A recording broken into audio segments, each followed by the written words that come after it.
James A. Garfield was the 20th President of the United States. He attended, taught at, and then was president of what became Hiram College.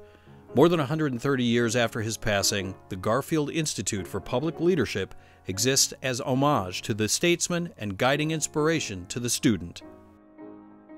"I love agitation and investigation and glory in defending unpopular truth against popular error," Garfield once said. And in that spirit, the Institute helps both the political and apolitical deeply explore public service in a process replete with opportunities on and off campus.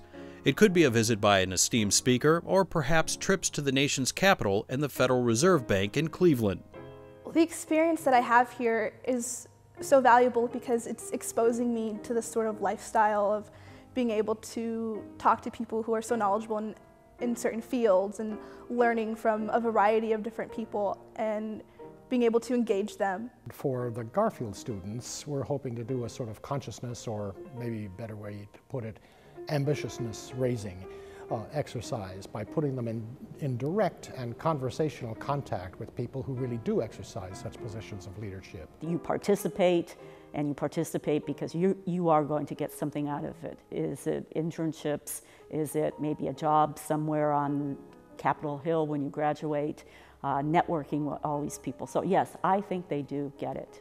The Institute stresses a nonpartisan atmosphere, with the examination of policy over the fervor of ideology. Garfield scholars are select students who help bring activities to life and accelerate their own experience. And faculty accessibility, as is the case at all centers at Hiram, is a cornerstone.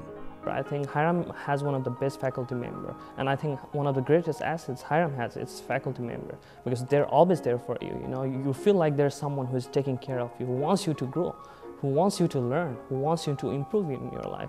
I believe that among those people who know us, we have developed a reputation for being serious and honest and non-partisan without being tedious.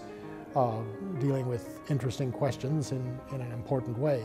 What we do is we take the smallness of Hiram and connect it to the grandeur of the planet, as it were. If that doesn't sound too hyperbolic, it's a way to bridge the gap between academia and public policy. And yet they get to meet with people who are running the planet. That's, to my mind, the Garfield Institute in a nutshell.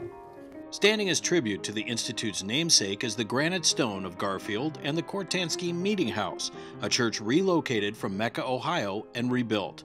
They are more than just stone and structure. There is a lingering sense about this man that he could have been Ohio's greatest president. He could have been one of our great presidents in general. And to my mind, what resonates with students is when I talk to them about what this man was and what he could have been, and it sort of leaves a space out there to think, you know, you need to get out there. You need to do this because other people have tried and not been allowed to do it. The legacy to be fulfilled is not simply following in footsteps, it's about exceeding what's been done.